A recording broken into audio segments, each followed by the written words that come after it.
Bos, yang namanya mie kayak nggak ada matinya ya. Kapanpun, dimanapun, rasanya tetap enak aja jajan mie. Apalagi kalau proses bikin mie-nya bisa ditontonin kayak begini. Seru kan? Hihihi. Kedai mie Lamian yang berlokasi di Grand Wisata Bekasi ini bukanya cuma sebentar, Bos. Dari jam 5 sore sampai jam 11 malam aja. Tapi makin malam pembelinya makin chaos, Bos. Rame bener. Jadi kepo, emang seenak apa sih? Kuy, langsung aja kita samperin. Santai bos, emang bikin mie-nya seperti ini. Nggak pakai mesin, langsung handmade. Order, langsung dibikin. Mau tahu rasa mie-nya? Tetap saksikan di Cuan Bos.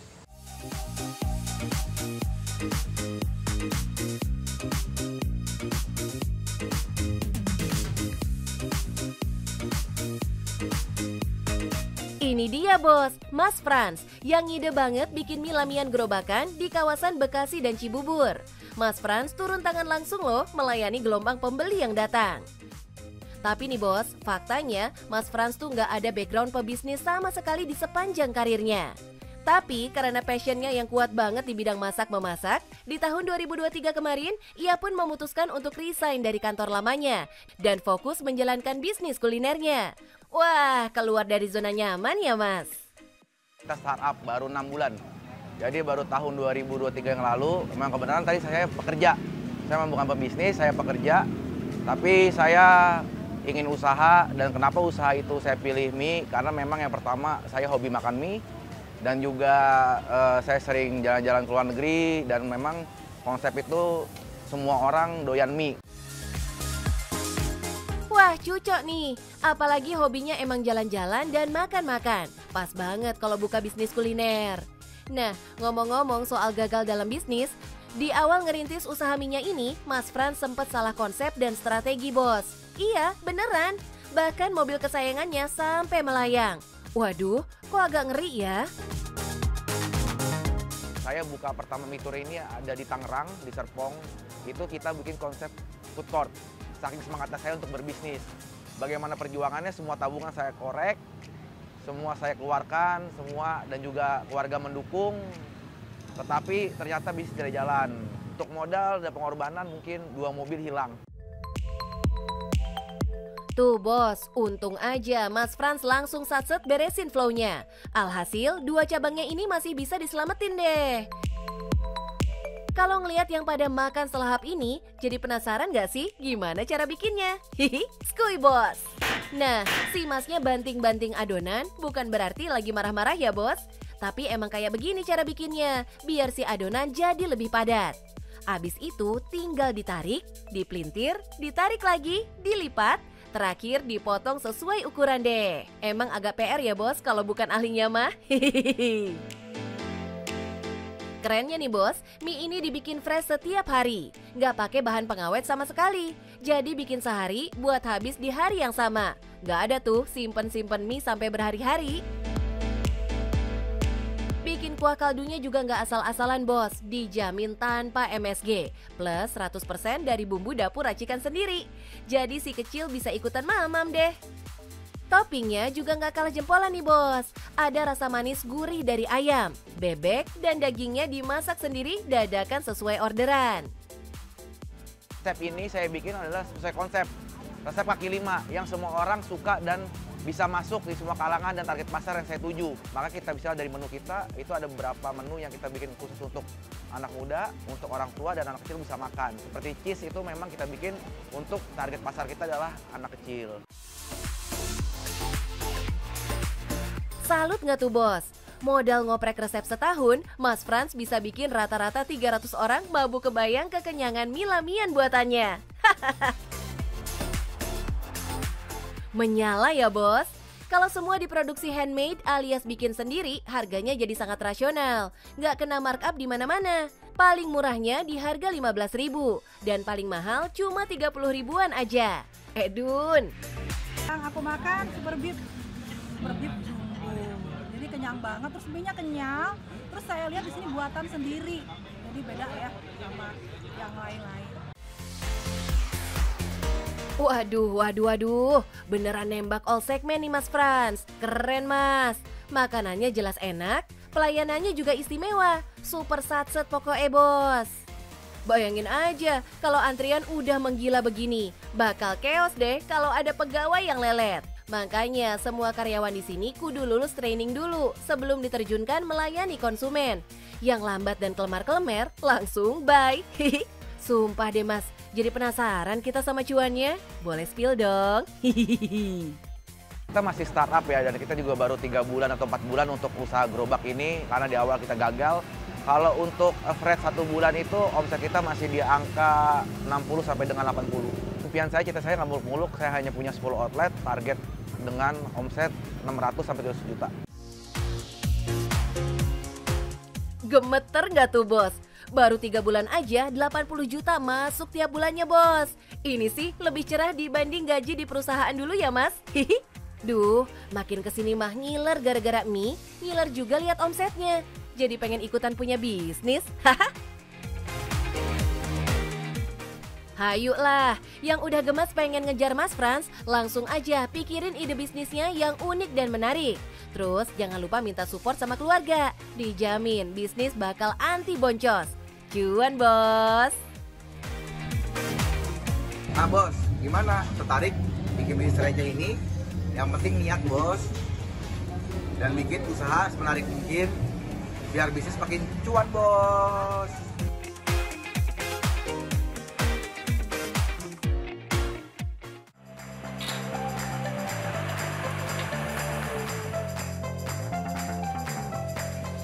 Bosku, masak tanpa garam pasti ada yang kurang ya. Sama seperti halnya kalau makan tanpa kerupuk. Berasa ada yang beda ya bos? Sebagai warga plus 62, kerupuk udah jadi menu wajib pendamping saat makan. Kalau lagi main ke Indramayu, harus datang nih bos ke sentra pembuatan kerupuk ikan terbesar.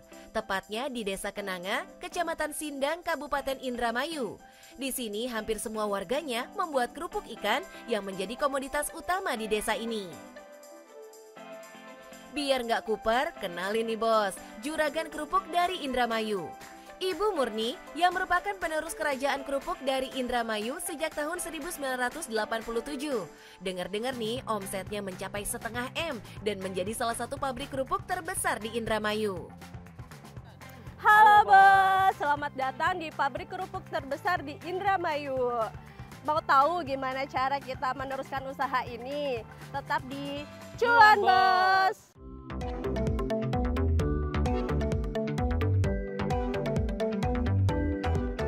Bos, bikin resepsi di gedung udah biasa ya. Tapi kalau bikin resepsi di pabrik kerupuk baru luar biasa nih bos. Wanita berusia 30 tahun ini gak main-main nih bos. Doi punya pabrik kerupuk seluas 2 hektar. Karena punya pabrik yang luas, jadi deh pabrik ini viral. Karena pernah disulap jadi area resepsi pernikahan. Kok bisa sih bu punya pabrik sebesar ini? Awalnya tuh papa tuh sebagai sales kerupuk itu pada tahun 85. Kemudian karena permintaan kerupuk banyak, kemudian papa nyoba bikin pabrik kecil-kecilan pada tahun 87. Alhamdulillah berkembang. Dalam sehari, pabrik kerupuk Bu Murni bisa memproduksi 3 ton kerupuk bos. Harga kerupuknya pun beragam nih bos, tergantung dari grade kerupuknya. Mulai dari 240.000 sampai 350.000 per bal untuk kerupuk dengan grade super. Manfaat dari pabrik kerupuk ini juga bisa dirasakan oleh warga sekitar ya bos.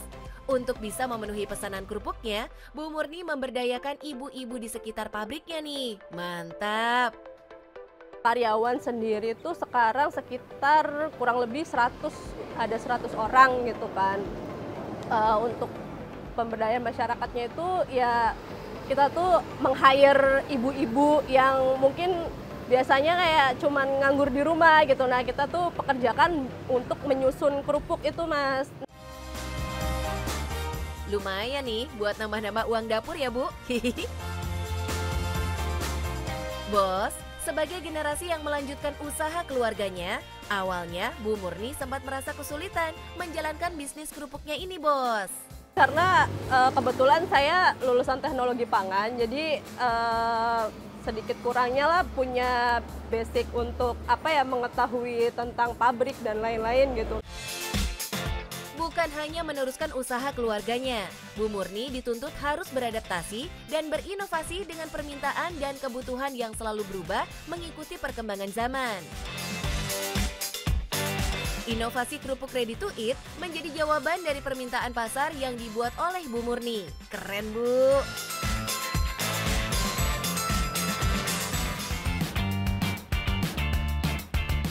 Namanya usaha pasti ada kendala ya, Bos. Nggak selalu mulus-mulus aja. Dalam menjalankan usahanya, Bu Murni juga sering berhadapan dengan kendala. Apalagi ditambah banyaknya kompetitor yang ada. Kalau nggak punya mental pengusaha yang kuat, dah pasti tumbang ya, Bos. Kendala pasokan bahan baku paling sering dihadapi Bu Murni. Ikan tuh ada musim-musim tertentu di mana ikan itu susah didapatin gitu kan. Karena kita kan makainya ikannya ikan tertentu ya, ikan cunang gitu. Nah, ikan cunang itu musim-musim tertentu tuh susah didapatkan, jadi harganya pasti melonjak tinggi gitu kan. Makanya selain itu juga si tapioka itu akhir-akhir ini juga harganya juga melambung tinggi. Ya, solusinya itu untuk bahan baku sendiri kita cari beberapa supplier, tidak terpaku dengan 1 atau 2 supplier gitu. Kita cari supplier dengan harga terbaik dan pastinya kualitasnya juga masih bagus gitu kan. Setiap kendala pasti ada solusinya. Jadi pebisnis emang dituntut punya otak yang kreatif ya, Bos. Harus punya beribu solusi untuk usahanya agar bisa tetap survive. FYI nih, Bos, ikan cunang menjadi bahan baku utama dalam pembuatan kerupuk di Indramayu. Karena ikan ini memiliki protein yang tinggi, lemak yang sedikit, serta rasa yang tidak amis. 24 ton kerupuk dalam sebulan bisa habis terjual nih, Bos. Gak main-main ya, Bos, pasti bikin merinding nih cuannya. Boleh dong, Bu, dibisikin cuannya? Untuk penjualan produk kita dalam sebulan itu tidak menentu, Mas, tergantung dari permintaan ya.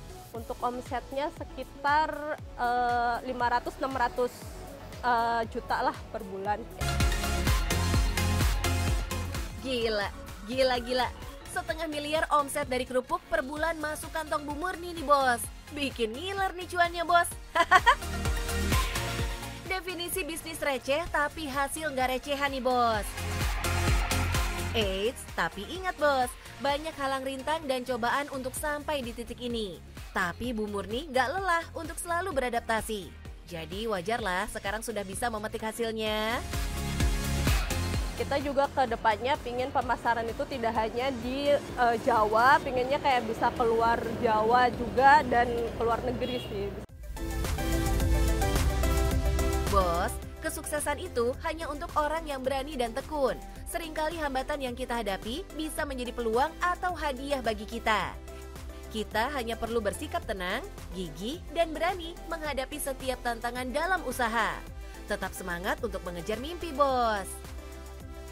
Bos, menjadi penerus bukanlah beban untuk saya, melainkan kita harus lebih banyak berinovasi dan perkembangan produk-produk. Selain itu, kita juga harus memperluas pasar dan memperbanyak relasi kita.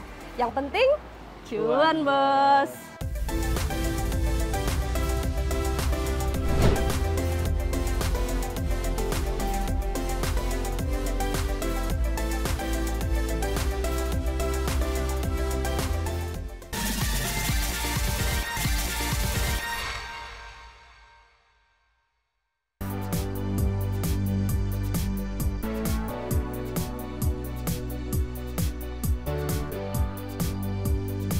Hayo, Bos, siapa nih yang lagi keserang virus milk bun viral Thailand? Buat yang kepo, apa sih cold milk bun ini? Cold milk bun ini adalah roti sobek lembut yang di-filling dengan cairan melted dan ditabur topping, kemudian didinginkan. Buktinya ini, Bos, udah banyak orang yang pada antri, Bos, demi dapat sekotak kenikmatan roti cold milk bun viral ini di salah satu store di Jakarta. Pembelinya kudu cepet-cepet ambil slot antrian ya bos, karena cepet banget sold out. Bisa nangis dah, jauh-jauh ke sini kalau sampai nggak dapet. Hiks. Jadi kepo deh, ini di mana? Halo bos, lihat di antrian panjang di belakang aku. Penasaran nggak sih lagi pada antrian apa? Nonton terus di Cuan Bos.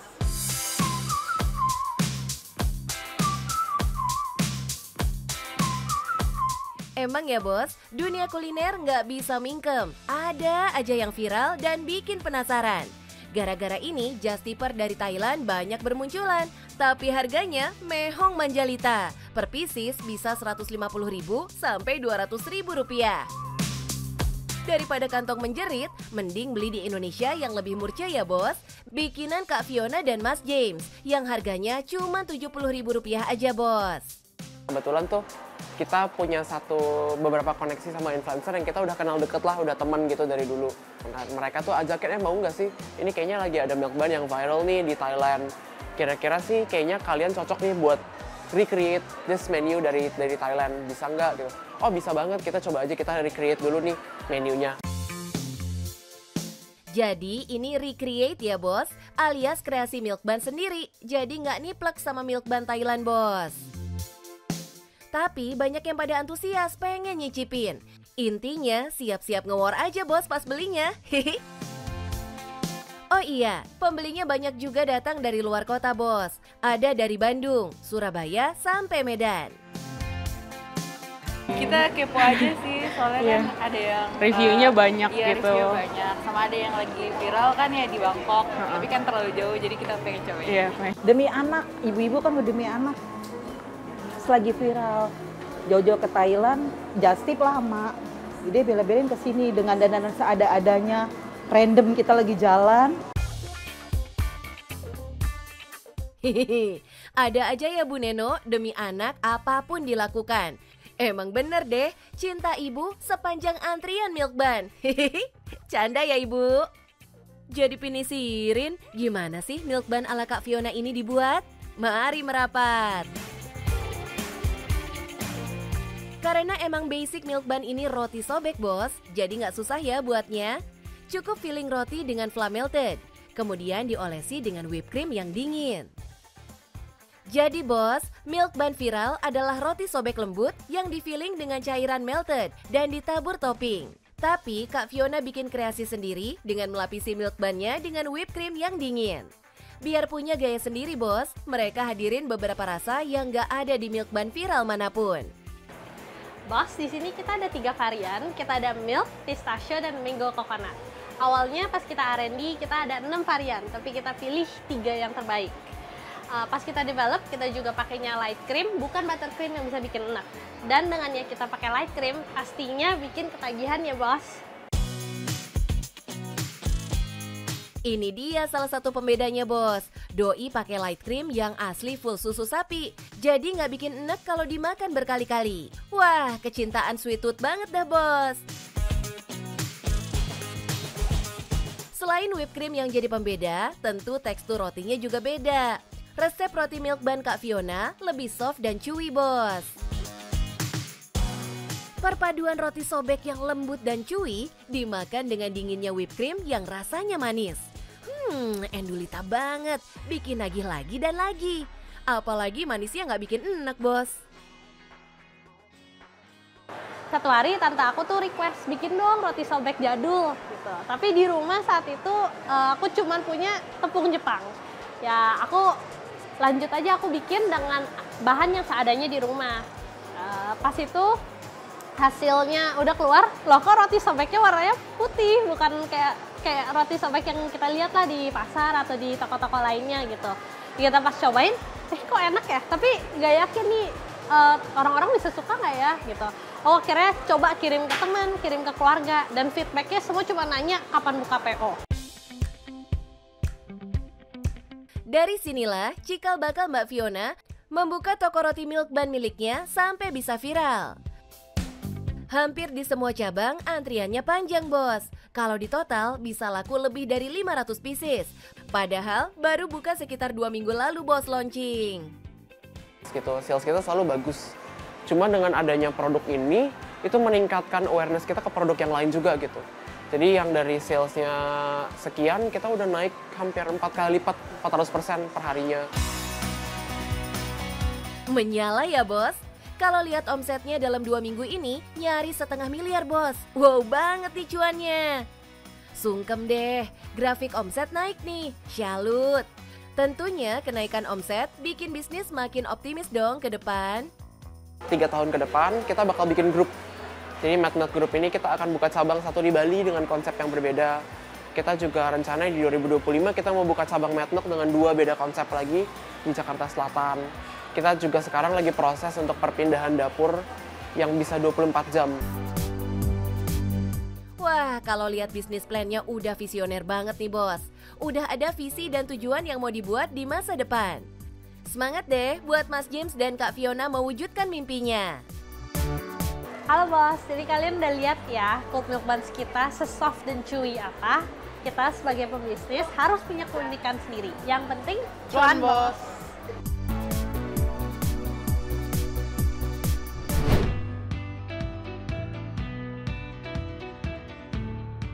Bentar lagi suasana mudik ya bos.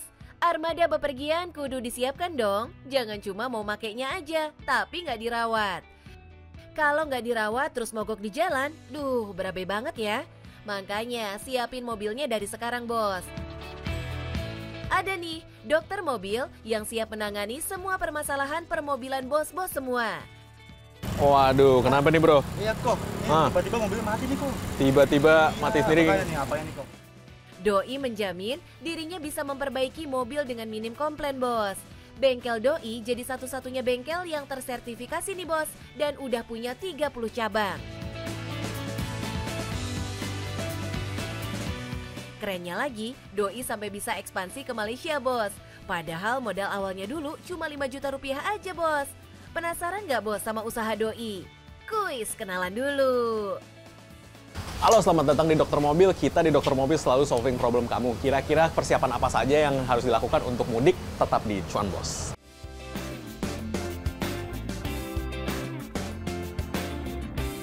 Kenalin nih bos, Koh Lung Lung yang mendaulat dirinya sebagai dokternya mobil. Doi jamin mobil-mobil yang sakit langsung auto sehat karena didiagnosis yang tepat dari Doi. Doi menghususkan bengkelnya di spesialis AC dan tune-up mesin ya bos. Kenapa kok AC? Karena kita melihat di Indonesia yang pegang AC itu semuanya lebih banyak otodidak juga. Jadi kita yang belajar, waktu itu saya belajar dari Inggris, langsung ke sana, dia di sana ada course-nya atau ada sertifikasinya untuk belajar khusus AC mobil doang. Jadi kita bisa ngerjain dari semua mobil Jepang, Lamborghini, Ferrari, Rolls-Royce, itu kita bisa kerjain semua. Dan itu semuanya ter-SOP, sekarang pun kita sudah ter-ISO juga. Kita satu-satunya bengkel di Indonesia dan yang pertama juga untuk yang mendapatkan ISO 9001-2015. Dan maka dari itu kita bisa buka banyak cabang dengan cepat karena ketika kita mendiagnosis itu ada SOP diagnosisnya. Koh Lung Lung juga membuka cabang bengkelnya sampai ke Malaysia nih bos. Dan untuk menarik lebih banyak teknologi yang ada di luar sana, kita nggak bisa hanya mengandalkan lokal. Jadi kalau lokal oke, memang di Indonesia segini, dan ketika kita ke luar negeri ternyata kita mendapat jauh lebih banyak partner yang bisa diajak sama untuk mentransfer teknologi dari negara mereka ke kita. Keren ya, jadi nggak bakalan gaptek dong karena selalu upgrade ilmu dari luar nih bos.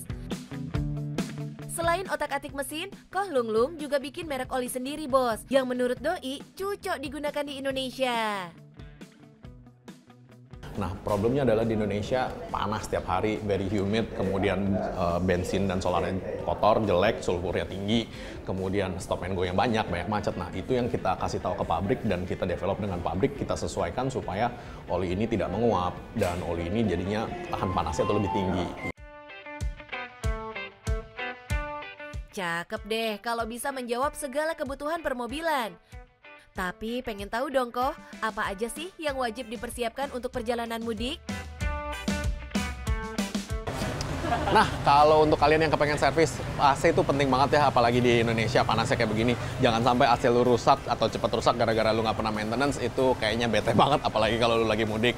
Kalau untuk engine kita ada tune-up dan ganti oli. Tune-up itu untuk supaya engine lu tetap optimal sehingga konsumsi BBM-nya nggak drop terlalu jauh, kita balikin lagi, kita bersihin lagi supaya tenaganya ada, konsumsi BBM-nya juga balik to normal. Gak usah worry kalau soal harga, Bos. Setiap bulan di sini ada promo, seperti bulan ini, Bos. Untuk bersihin AC, tambah freon, dan ganti filter AC dari Rp178.000 aja. Gak bikin kempes dompet nih, Bos. Salah satu customer setia Kohlunglung nih, Bos. Pak Rahmat yang suka bawa mobilnya servis di sini. Doi puas banget sama servis bengkelnya Kohlunglung. Ya, pertamanya ya saya sih coba-coba ya untuk servis AC, ternyata hasilnya bagus, tidak dikomplain sama bos saya gitu kan, sampai sekarang juga. Top Marco, top Bos. Review jujur pelanggannya yang puas sama hasil kerjanya Kohlunglung dan tim. Kalau dikira-kira nih ya, Bos, sama tim cuan, dalam sehari ada sekitar 20 customer dengan minimal pembayaran Rp178.000 nih, Bos. Maka dalam sebulan, omset kotor yang didapat doi adalah Rp106.800.000. Itu baru dari servis minimal ya, Bos. Belum lagi servis yang lain. Wah, ini mah nggak ada cerita rugi dong. Yahud banget ya. Tapi percaya nggak, Bos, kalau doi memulai bisnis ini cuma modal Rp5 juta aja, Bos. Jadi dulu kita mulai ini tuh saya lagi habis bangkrut sama malah. Jadi dulu masih ingat saya saking nggak ada duitnya, makan cuma sekali sehari doang. Ya kan, itu pun dibayarin calon istri dulu karena nggak ada duit buat makan. Jadi saya ambil kunci-kunci bawa dari rumah, terus bukanya ya di depan ruko partner saya yang sampai sekarang. Jadi dia punya ruko, dia jualan aksesoris mobil, kita buka toko mobil di depannya. Wah, optimis banget menjalankan bisnisnya nih, Bos. Siapa sangka hasilnya bisa sebesar ini sekarang. Kasih tips dong, Kohlunglung, apa sih rahasia bisnisnya bisa mantul kayak gini?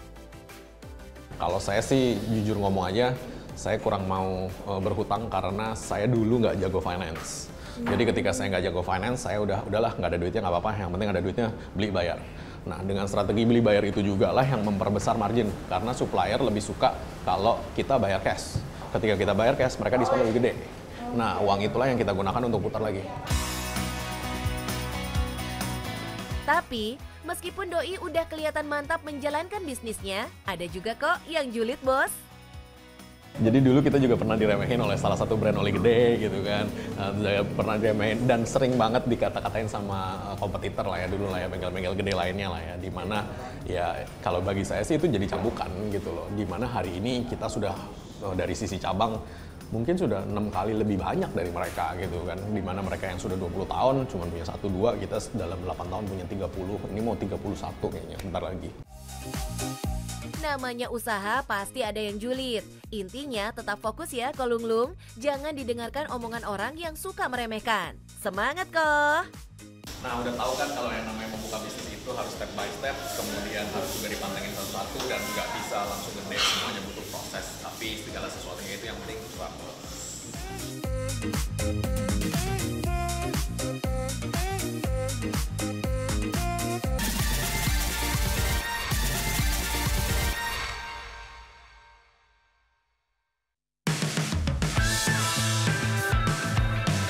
Bos, jangan takut kalau kena PHK. Satu hal yang perlu kita ingat adalah kehidupan terus berjalan ya, Bos. Kita perlu segera bangkit untuk merancang langkah selanjutnya. Memutar otak untuk bertahan hidup dan tidak pasrah dengan keadaan. Pilihannya bisa mencari pekerjaan baru atau mencoba merintis usaha sendiri. Pilihan kedua mungkin terdengar sedikit menakutkan untuk dicoba, apalagi jika itu benar-benar hal yang baru bagi kita. Berikut tips dari tim cuan buat yang mau jadi pengusaha setelah kena PHK. Check it out ya, Bos. Kalau biasanya kita merasa aman dengan gaji bulanan dan cenderung takut mengambil resiko, mindset itu perlu diubah ya, Bos. Kalau kita melihat pengusaha-pengusaha sukses itu hidup nyaman, bukan berarti kita tidak bisa seperti mereka. Mereka adalah orang-orang yang berani mengambil resiko untuk memulai sesuatu. Jadi jangan takut untuk memulai usaha sendiri. Modal tentu saja sesuatu hal mendasar yang jadi bahan bakar awal untuk menggerakkan usaha kita. Tapi bukan berarti tanpa uang di kantong kita jadi mengurungkan niat membangun usaha. Jika kita yang memiliki keterbatasan dana untuk dijadikan modal, jangan putus asa, bos. Masih banyak cara lainnya untuk mendapatkan modal, termasuk kredit usaha dan pinjaman ke bank atau koperasi. Terakhir nih, bos. Menurut sejumlah pakar dan pelaku bisnis, langkah-langkah kecil yang penuh perhitungan akan lebih baik ketimbang mengejar target besar yang bisa merusak rencana bisnis. Jangan cepat pengen mendapat hasil besar. Kesuksesan tidak bisa diraih secara instan ya, bos. Lebih baik kita memulai dengan langkah kecil sesuai perkembangan usaha kita, tapi bisa mendapatkan hasil maksimal. Gimana, bos? Udah paham kan apa yang harus dilakukan saat kita beralih jadi pengusaha?